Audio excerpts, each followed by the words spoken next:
Tes. Baik, terima kasih teman-teman wartawan semuanya. Hari ini dengan Pradi ingin menyampaikan banyak hal terkait kasus Vina. Di sini sudah kami bersama-sama dengan seseorang yang luar biasa, bukan pengacara, tapi bekerja melebihi daripada pengacara ini, Kang Deddy ini. Terima kasih nih Kang Deddy, luar biasa nih Kang Deddy ini. Saya bilang kalau dulu ada kasusnya Jessica Wongso, kalau Kang Deddy ada pada waktu itu mungkin sudah banyak bisa dituntaskan dalam kasus ini, karena Kang Deddy ini bertindak sebagai seorang lawyer, ya, bukan lawyer, seperti lawyer, dan juga seperti private investigator yang luar biasa. Teman-teman semuanya, kita sudah mengikuti perkembangan kasus Vina sedemikian rupa. Di media terjadi debat yang luar biasa. Ada yang mendukung si A, ada yang mendukung si B, ada yang mendukung si C. Ada yang mengatakan ada pihak penyidik yang salah, ada yang mengatakan pihak terpidana yang salah. Pradi mengambil posisi tidak mencari siapa yang salah dan siapa yang benar, tapi posisi yang kita ambil adalah kita ingin menegakkan kebenaran. Itu posisi yang di Pradi. Itu sebabnya Pradi bekerjasama dengan Kang Deddy, dan di sini ada teman-teman saya, ada Pak Bendung, ya, ada Kang Yana, ada Pak Ruli Pengabdian dari Bandung, ada juga Pak Jutek ini yang selalu bekerja keras, ada Pak Duyanto, ada Bostam, ada Eli, ada Rilen, ada Asido ini ketua PBH Pradi Pusat, ya, Indonesia ini dia. Ada juga apa lagi? Ada Riri. Ini Riri yang selalu pasti sudah sering kenal sama para wartawan semuanya. Jadi itulah yang posisi yang diambil oleh Pradi. Mengambil posisi untuk menegakkan kebenaran, karena kami kedatangan pada waktu itu, pada mulanya kami itu tidak involved dalam kasus ini karena ada beberapa pengacara yang sudah turun tangan. Tapi ketika keluarga daripada terpidana datang kepada kami melalui Kang Deddy, kami betul-betul sungguh-sungguh kaget dan luar biasa. Di mana akhirnya kami menemukan suatu, belum kesimpulan pada itu, tapi arahan lah ya, satu pendekatan yang saintifik kami lakukan. Kami punya keyakinan berdasarkan bukti-bukti yang disajikan kepada kami bahwa ternyata ada bahwa sebenarnya terpidana ini tidak layak dihukum. Kami tidak meyakini bahwa mereka itu bersalah dengan beberapa fakta hukum yang sudah ada. Dan sebelumnya teman-teman juga sudah melihat bahwa kasus ini berkembang dan ada dan menjadi sampai ke pengadilan dan sampai orang ini dihukum. Itu bermula dari kesaksian dari 3 orang, yaitu namanya satu Aib, kedua adalah Liga Abar, ketiga adalah Dede. 3 orang inilah yang memulai cerita ini. Kalau 3 orang ini tidak bercerita dan membuat kesaksian, nggak ada kasus ini. Kasus pembunuhan itu tidak akan ada. Ini dulu. Tanpa adanya cerita dari kasus yang tinggal 3 orang ini, tidak ada benang merahnya, tidak ada bukti-bukti, dan tidak ada cerita tentang adanya pembunuhan daripada almarhum Eki dan Vina. 3 orang ini kan bercerita tentang semua adanya pelemparan, pengejaran, adanya bambu dan sebagainya, termasuk adanya samurai, batu yang dilempar dan sebagainya. Nah, kita sudah tahu dari 3 orang ini Liga Akbar sudah mencabut keterangannya dan menyatakan sebenarnya cerita itu tidak benar. Gitu ya. Hari ini kita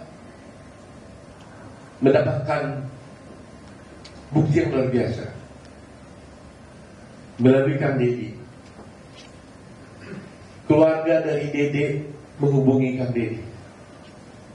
Kita kedatangan di sini yaitu Dede.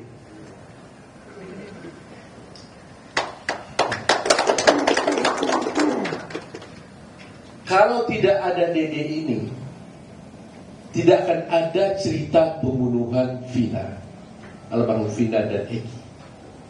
Tapi karena mereka inilah dulunya yang memberikan keterangan palsu, bersaksi palsu, maka akhirnya 7 terpidana itu dihukum. 8 ya. Mereka inilah yang bercerita seakan-akan ada pelemparan batu, seakan-akan ada kejar mengejar, seakan ada bambu, pelemparan batu, yang mengesankan bahwa ada akhirnya peristiwa pembunuhan terhadap almarhum Vina dan Eki karena kesaksian palsu mereka. Tapi berdasarkan keterangan yang diberikan kepada kami dan dia nanti bisa kita tinggal cerita bahwa dia ternyata melakukan perbuatan itu karena terjebak sama Aib. Di mana Aib mengajak dia ke kantor polisi yang tadinya dia tidak tahu tujuannya apa. Sampai ke kantor polisi, ternyata dia disuruh memberikan keterangan palsu. Dia diarahkan oleh Aib bersama-sama Rudiana. Nanti kita lihat keterangan sendiri. Untuk menceritakan suatu peristiwa yang dia sendiri tidak tahu dan tidak pernah ada.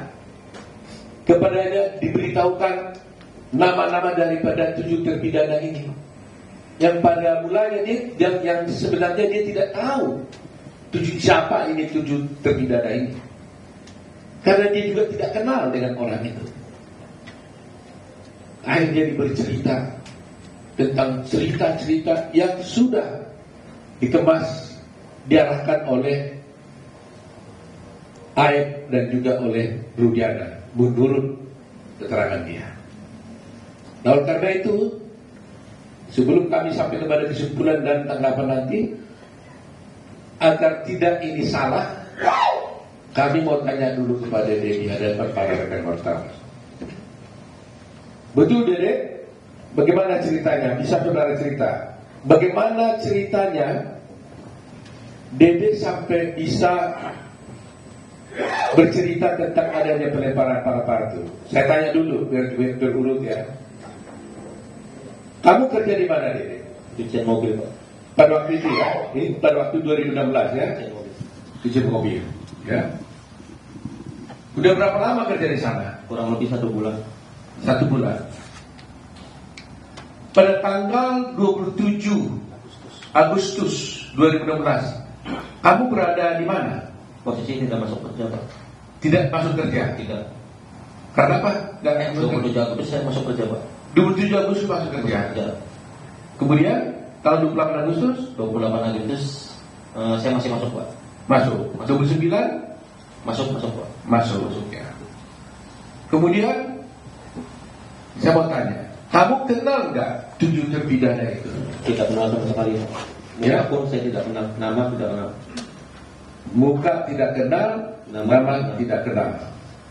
Sama sekali tidak kenal. Sama sekali tidak. Ya. Kapan kamu bertemu dengan Aib? Ya pada saat itu Pak, kerja di kerjaan, saya mengenal Aib di kerjaan. Oh, Aib itu juga bekerja sama kamu. Ya, di situ. Nah, coba ceritakan bagaimana ceritanya Aib mengajak kamu ke kantor polisi. Awal mulanya malam Pak, Aib menelpon saya dan mengajak saya ke Polres. Tanggal 2 September. Tanggal 2 September. Malam hari. Sekitar jam 7-an. Saya antar lah, saya mikirnya kan orang rantauan Pak. Karena nggak tahu daerah situ, saya antar ke Polres. Nah setelah dalam Polres saya tanya, mau ngapain di sini? Kata buat keterangan saksi anaknya Pak Rudiana yang meninggal. Nah setelah itu saya tanya, emang mau ngapain kan? Kita tidak tahu peristiwa itu. Nah udah katanya nanti saya arahin, saya ikutin kalau kata saya, dia bilang itu. Nah terus Pak Rudiana datang lah. Saya tanya ke Pak Rudiana juga, Pak Rudiana mau ngapain? Buat keterangan apa? Saksi anak saya meninggal kan? Nah disitulah diceritakan saya nongkrong di warung. Kalau warung kan bener Pak, warung malam hanya membeli rokok. Cuman ada segerombolan anak nongkrong, pelemparan batu, bambu, pengajaran, segerombolan motor ada di situ. Sebenarnya nggak ada Pak. Sudah diceritakan sebelum masuk BAP, sudah diceritakan. Jadi sebelum kamu bertemu dengan Rudiana, kamu kan diajak oleh Rudiana di telepon katanya kan? Bukan saya ditelepon, saya ditelepon dengan Aep Pak. Ditelepon oleh Aep. Kamu diajak ke kantor polisi. Iya. Waktu kamu diajak ke kantor polisi, kamu tahu tujuannya itu apa? Belum tahu Pak. Saya nanyanya pas sudah masuk Polres Pak di dalam. Apa katanya waktu kamu diajak ke kantor polisi? Ya saya tanya pas di dalam, mau ngapain sih? Buat jadi saksi anaknya Pak Rudiana. Enggak, sebelum. Oh saya nggak pernah nanya Pak. Cuma nggak nanya Pak. Oh dia nggak ada. Oh kalau kantor saya kantor polisi gitu. Iya. Oke, setelah kantor polisi, Ya, apa yang terjadi? Ya saya tanya, mau ngapain di sini? Buat keterangan saksi kan? Saksi siapa? Pak Rudiana yang anaknya meninggal. Oh itu kata Aep. Iya. Nah kemudian kamu bertemu dengan Rudiana di mana? Di situ juga? Di situ juga. Saya tahu Rudiana pun saat di situ. Oh kamu kenal Rudiana saat di situ? Saat di situ. Waktu dia pakai baju apa dia? Baju preman atau baju preman sih Pak? Baju biasa. Baju polisi. Apa? Dikenalkan sama Aep siapa ini gitu? Iya, dikenalkan sama Aep. Ini Pak Rudiana katanya. Nah, dikasih tahu ini Pak Rudiana, ini Pak Rudiana. Apa lagi? Bapaknya Aep. Diberitahu nggak dia polisi? Diberitahu Pak. Dia polisi. Ini polisi. Gitu. Polisi. Jabatannya diberitahu pada waktu itu. Diberitahu intel narkoba katanya. Oh, intel narkoba katanya. Diberitahu gitu ya. Diberitahu. Nah, lantas apa kata Aep kepada kamu? Ya, saya bilang ke Pak Rudiana juga pada situ. Pak, buat jadi saksi apa? Anak saya meninggal katanya. Nah, sedangkan saya tidak tahu kejadian itu. Dan saya pun tidak kenal nama-nama dan muka dan peristiwa itu emang tidak tahu sama sekali Pak. Nah, terus apa kata Rudiana? Kata Aep dan Rudiana, dia bilang Pak, ya udah ntar saya kasih tahu katanya. Ya setelah dikasih tahu, pada saat nongkrong di situ, pada saat ke warung ada orang segerombolan nongkrong, terus melihat pelemparan batu kepada anaknya Pak Rudiana. Nah, terus dilempar batu itu tidak kena, terus pengejaran membawa bambu. Nah, terus setelah itu ya tidak tahu kejadian itu lagi Pak. Setelah pengejaran tidak tahu. Sudah sampai situ doang.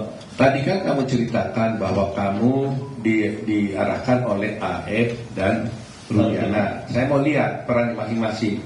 Aep ngomong apa, Pak Rudiana ngomong apa? Aep ngasih tahu, bilang aja ya ada segerombolan orang di situ Pak. Baik. Terus Pak Rudiana? Pak Rudiana ngasih tahu masalah motor sama nama Pak. Sama nama? Iya, motor dan nama. Saya tahu dari Pak Rudiana, dikasih tahu sama Pak Rudiana. Oh, nama-nama pelaku. Nama-nama pelaku. Iya. Apa katanya waktu itu? Kan saya bilang saya nggak kenal Pak nama-nama pelaku. Muka pun nggak kenal. Terus kata Pak Rudiana, ya udah ntar saya kasih tahu nama-namanya pelakunya. Oh, dikasih tahu. Dikasih tahu. Masih ingat kan nama-nama itu? Nggak ingat pas ya Pak. Oh, tapi nggak mengingat soalnya kan nggak kenal Pak. Kalau nama pun pas saat di situ kan dikasih tahu Pak. Tapi di situlah diberitahu, katakan gini aja katanya. Iya. Nah, sekarang setelah diarahkan oleh Aep dan Rudiana, lantas siapa yang melakukan buat BAP-nya? Mereka Rudiana juga? Bukan Pak. Oh, bukan. Siapa? Ya penyidik di situ Pak. Oh, penyidik. Di situ. Jadi kamu diarahkan oleh Aep dan Rudiana dulu, ya. Setelah itu baru di BAP oleh penyidik yang lain. Ya. Oh. Jadi penyidik yang lain ini nggak pernah mengarahkan kamu lagi dong? Nggak pernah Pak. Yang mengarahkan justru di si Rudiana dan lainnya gitu. Sebelum masuk itu Pak. Ya karena memang selalu terjadi begitu kan, yang mengukuli dengan yang menyidik kan selalu beda. Supaya yang menyidik, kalau upaya menyidik ditanya pernah kamu dipukuli penyidik, pasti nggak pernah mengukuli, tapi dipukuli dulu sebelum jadi luar. Kira-kira begitu cerita-cerita film yang kita nonton lah gitu ya. Ya, kan kira-kira begitu ya. Dan ini sekarang diarahkan oleh ini. Jadi penyidiknya tidak pernah mengarahkan, tapi sudah diarahkan oleh Parudiana dan AR. Begitu ya. Nah, kemudian setelah itu terjadi di BAP. BAP seperti biasa Pak. Ditanya aja ya. Ditanya. Kamu ceritakan seperti yang diarahkan itu. Seperti yang diarahkan sebelum masuk ya. Saya mau tanya, kenapa kamu mau? Sebenarnya hati saya mas sebenarnya nggak mau Pak. Kan saya juga sudah bilang Pak, saya tidak tahu kejadian itu sama sekali dengan AF dengan Parudiana. Nah pada saat itu kan saya rakyat kecil Pak, saya nggak ngerti hukum, sekolah pun saya hanya SMP. Ya saya merasa takut Pak, sudah dialam. Saya bisa apa di situ Pak? Ya tapi kan umpamanya kan kamu kan merasa berbuat, kenapa nggak nolak aja? Apa kamu diiming-iming? Tidak ada sama sekali Pak, diiming-iming. Enggak. Tidak ada sama sekali. Tapi kok kan orang bertanya, kok semudah itu kamu langsung diajak ini langsung kamu mau gitu? Kenapa? Maunya pun kan karena tidak tahu bahwa mau ke situ kan diberi buat kesaksian anaknya Parudiana Pak. Mungkin kalau saya tahu, ayah ngasih tahu sebelum masuk Polres, saya nggak mau Pak. Ya tapi setelah di dalam Polres, terus kenapa jadi kamu mau? Karena takut Pak. Takut sama siapa? Ya takut karena sudah di dalam Polres itu Pak. Loh kenapa? Kalau di dalam Polres kenapa banyak? Ya karena saya nggak ngerti hukum. Loh iya, karena Polres apa? Ada kamu dipukul nggak? Enggak sih Pak. Apa karena Parudiana polisi itu? Nah iya, bisa jadi Pak. Macam bisa jadi, yang benarnya di mana? Ya emang karena polisi Pak, saya takut. Jadi berarti kamu merasa takut, Ya merasa takut. karena sudah berada di kantor polisi, Ya. karena kamu diminta oleh Parudiana yang polisi, Ya. kamu ikutin aja. Ya. Nah waktu itu kamu tahu lah akibatnya itu waktu itu ya? Saya tahu Pak akibatnya. Pasti tahu saya. Ya setelah di BAP pun kan saya ngomong ke Ayah Pak. Ya. Saya bilang kenapa membuat kesaksian seperti ini, kata saya. Kan bakal berat ke depannya. Udah katanya, saya kesal sama terpidana itu Pak. Kata ayah. Iya. Kenapa? Karena pernah dipukuli Pak. Oh, si ayah cerita bahwa dia pernah dipukuli oleh Warga sekitar di situ Pak. oh, ayah merasa apa? Dipukuli Oleh warga situ, bukan oleh terpidana. Iya, ada terpidananya Pak. Ada terpidananya. Ya. Jadi merasa kesal ya, Merasa kesal sehingga juga. diarahkan. Gitu. Ya beda. Ya, gitu. Nah, kamu diperiksa itu di mana? Di Polres mana itu? Polres Cirebon. Polres Cirebon. Nah, setelah di Polres Cirebon, apakah kamu pernah juga diperiksa di Polda? Tidak pernah sama sekali 2016 Pak. Hah? Tidak pernah. Tidak pernah. Tetapi di sini kita lihat ada berita acara kamu juga ada di Polda. Jadi di sini ada wartawan, kita lihat ya. Ini ada berita acara di sini di Polres dan juga ada acara berita acara di Polda. Tapi dia merasa kamu tak pernah tanda tangan berita acara yang di Polda tidak pernah Pak. 2016 saya tidak pernah. di Polda kamu tidak pernah tanda tangan berita acara di Polda. Di BAP pun tidak pernah Pak. Kesana pun tidak pernah. Kamu kok tahu di mana Polda? Tidak tahu sama sekali Pak. Sampai sekarang kamu Sampai tahu sekali Polda? tidak tahu sampai sekarang pun istilahnya tidak tahu Pak. Yang sekarang 2024 mah udah Pak. Cuman kan kalau jalan tetap saya nggak hafal Pak. Nggak, artinya yang sebelum tahun 2004 itu kamu tidak pernah ke Polda. Tidak tahu Pak sama sekali. Tidak tahu ya. Tidak tahu. Soalnya di sini ada berita acara kamu di Polda pada tanggal 23 November. Itu nggak ada ya? Nggak ada Pak. Nggak pernah terjadi. Jadi ini kalau begini ada parah-parah begini ini, seperti yang kamu lihat di sini ini, tanda tangan ada nggak itu? Tanda tangannya pun agak beda Pak. Kamu nggak pernah tanda tangan ini? Iya, disamain sama yang 2016 di Polres itu Pak. Beda Pak. Oh gitu. Tapi kamu intinya kamu tidak pernah tanda Tidak tangan. pernah. Dan di sana pun tidak pernah Pak. Di BAP pun di Polda tidak pernah 2016. Baik. Hanya di Polres Cirebon. Saya mau tanya lagi. Kamu pernah disumpah nggak oleh polisi? Tidak pernah sama sekali. Hah? Tidak pernah. Nggak pernah. Kemudian kamu setelah kejadian ini, kamu pernah hadir di pengadilan tidak? Untuk bersaksi? Tidak pernah sama sekali. Kamu tidak pernah datang di pengadilan dan tidak pernah menjadi saksi di pengadilan pada waktu itu? Tidak sama sekali. Kalau menurut keterangan Pak Jutek gimana itu? Dia belum keputusan pengadilan, dia Benar ada kata-kata di situ bahwa dia ada memberikan keterangan di bawah sumpah. Iya, di dalam putusan. Dalam putusan ini. Jadi di dalam putusan, kebetulan Pak Jutek yang lihat ada, bagaimana Pak Jutek jelaskan? Ada Memberikan keterangan di bawah sumpah. bahwa Dede ini memberikan keterangan di bawah sumpah. Ya. Ada dalam putusan. Ada dalam putusan. Padahal dia sendiri tidak pernah datang di pengadilan dan tidak pernah memberikan keterangan apalagi di bawah sumpah. Begitu ya Pak? Iya, betul.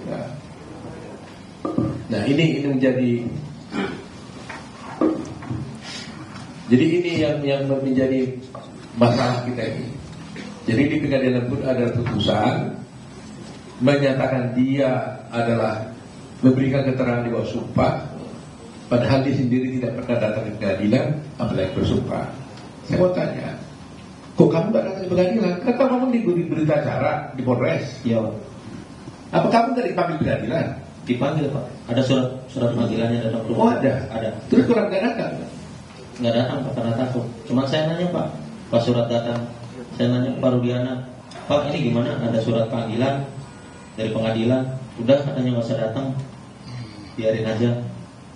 Jadi ada panggilan dari pengadilan Ada. kepada kamu untuk melakukan tugasmu sebagai warga negara bersaksi di pengadilan, tapi kamu dilarang oleh, Dilarang oleh Pak Rudiana.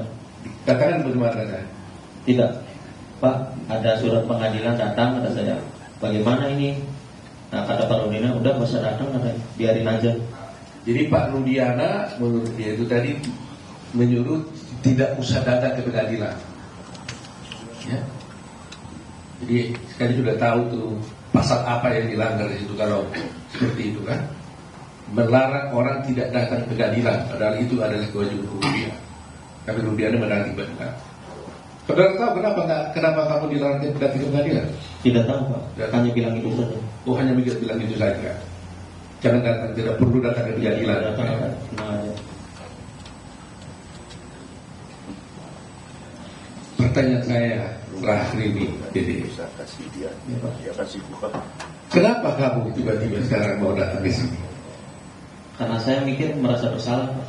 Ya selama 8 tahun pun sebenarnya saya mau jujur Pak, mau mengungkap ini sebenarnya Pak. Cuman saya bingung Pak, mau mengungkap ke siapa Pak? Pendamping pun saya nggak punya. Sebenarnya selama 8 tahun saya merasa bersalah Pak.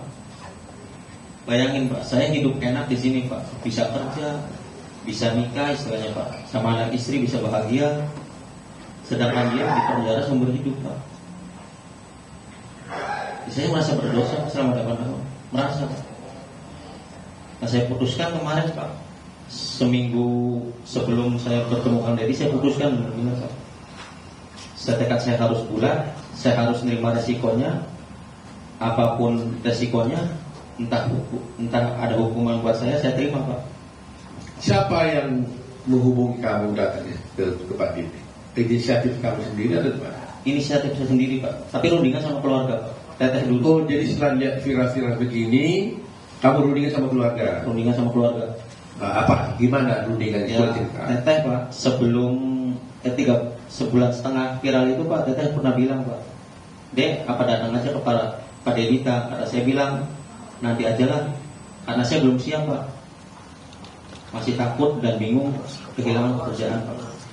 Nah terus setelah dorong keluarga dorong terus, nah seminggu sebelum ke Pak Deddy, nah, tekad saya bulatin, fisik saya kuatin, saya bilang malam itu juga jam 11, saya bilang udah kontak Pak Deddy di Instagram,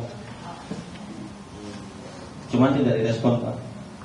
Baru saya ke TikTok Ferry, Terus? ke TikTok Ferry, Teteh tuh suruh ke TikTok Ferry, terus direspon alhamdulillah Pak. Jadi teman-teman wartawan sudah lihat di sini. Yang menghubungi Kang Deddy ini adalah dia. Kita tidak mencari-cari, tidak menemukan Deddy. Deddy sendiri yang berunding dengan keluarganya merasa bersalah dan akhirnya datang menemui Kang Deddy.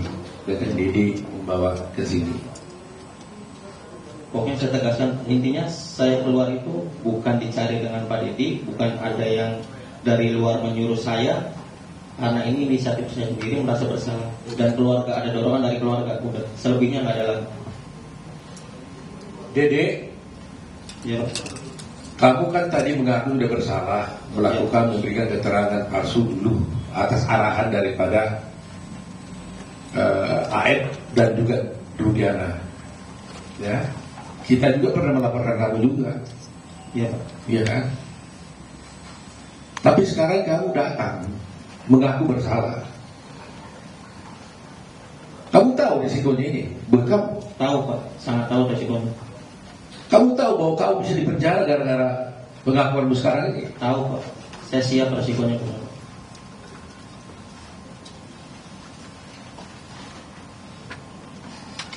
7 orang ini di dalam penjara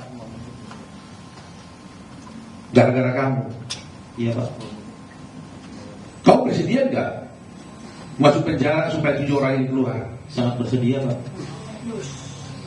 Yang penting intinya tujuh perbedaan itu saya mau keluar Pak, bebas. Seperti kehidupan saya kemarin Pak. Karena saya merasa bersalah. Meskipun kamu masuk penjara, Siap Pak. Meskipun saya masuk penjara menggantikan tujuh perdana itu saya siap Pak. jadi kau siap 7 orang keluar, kamu masuk penjara Siap Pak. karena kau merasa bahwa mereka masuk penjara gara-gara kamu. Bukan saya Pak.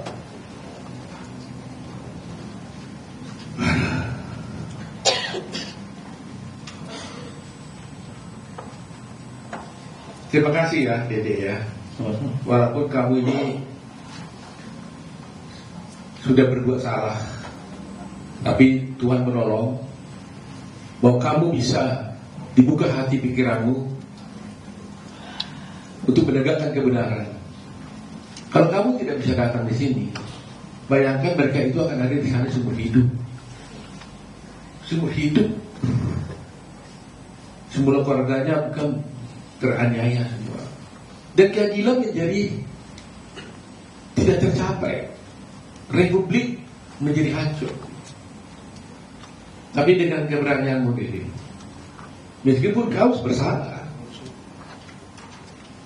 ya saya harap di dalam hukum sebenarnya Dede, saya bisa jelaskan sedikit. Belum tentu juga kau bisa harus dihukum, walaupun kau bersalah. Karena di dalam hukum itu Dede, ada juga namanya alasan pemaaf, ada alasan pembenar, ya. Ada alasan penghapus untuk pidana dan sebagainya. Mudah-mudahan hakim nanti, kalau kamu harus diproses, ya, karena hukum ini kan ada yang formal. Formalnya kamu bersalah memberikan kesaksian palsu di pengadilan, akhirnya orang dihukum, akhirnya dihukum sampai seumur hidup. Apakah nanti umpamanya dengan pengakuanmu itu mereka jadi bebas, kau tetap harus diproses pidana? Saya tidak bisa katakan apa-apa, tergantung kepada kepolisian dan juga pada pengadilan apakah memberikan hukuman pada kamu. Tetapi karena keberanianmu untuk berbuat baik, untuk bertobat, menyatakan kebenaran, kami tetap dari kerajaan akan bela kamu. Supaya jangan ada yang takut untuk bertindak menyatakan yang benar. Jangan ada yang takut. Seperti Dede, berbuat salah tapi bertobat, mengaku bersalah. Mudah-mudahan ada alasan pemaaf buat kamu, ya, yang diberi oleh hakimnya. Jadi sekali lagi ya, berani kamu ya. Berani Pak. 7 orang keluar, kamu masuk penjara menggantikan mereka. Iya Pak. Intinya saya keluar, hanya tujuh perdana itu saya keluar. Ya, mudah-mudahan mereka keluar. Nanti saya lebih senang Pak. Mudah-mudahan mereka keluar, kamu juga nggak perlu masuk penjara. Amin. Tapi saya serahkan kepada hukum dan keadilan. Kita ada dia, terima kasih dia. Kan Dedi ini hatinya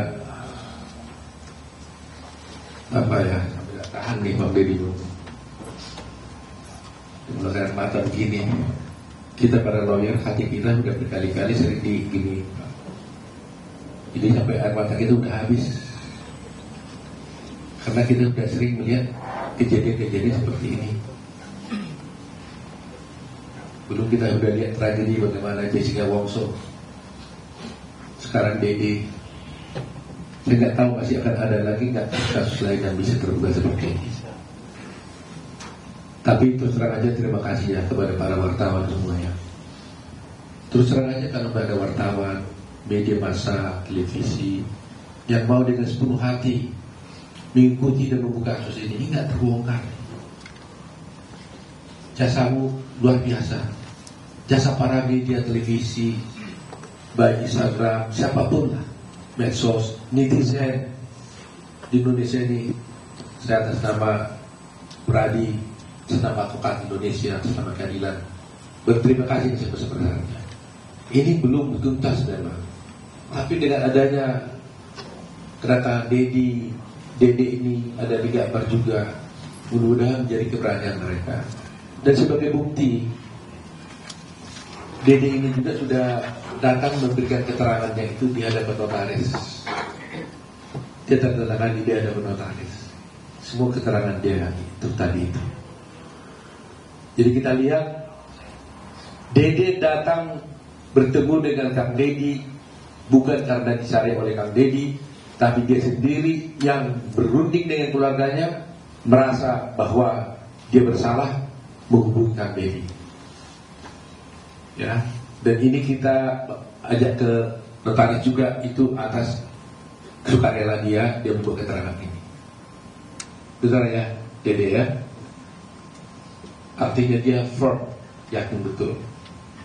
Nah, mari kita rakyat Indonesia menilai apakah keberanian Dede ini tetap harus kita hormati.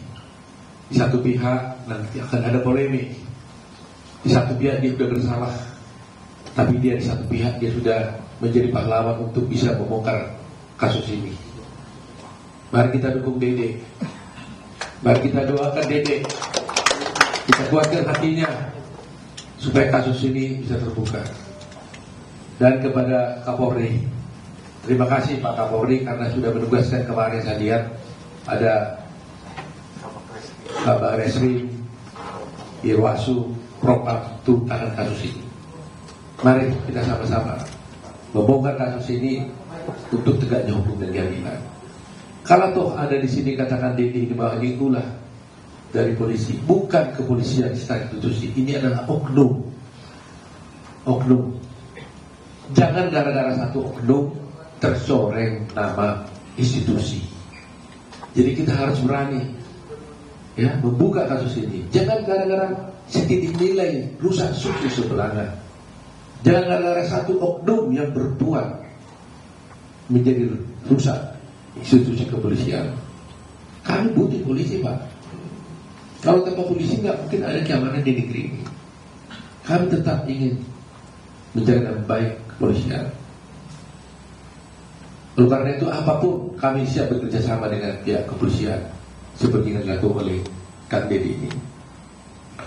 Dan terus terang Pak, teman-teman semua, para netizen di seluruh Indonesia, menjadi pertanyaan sekarang, kalaulah seperti dikatakan oleh Kang Dedi, si Dedi tadi itu benar, itu hanya rekayasa.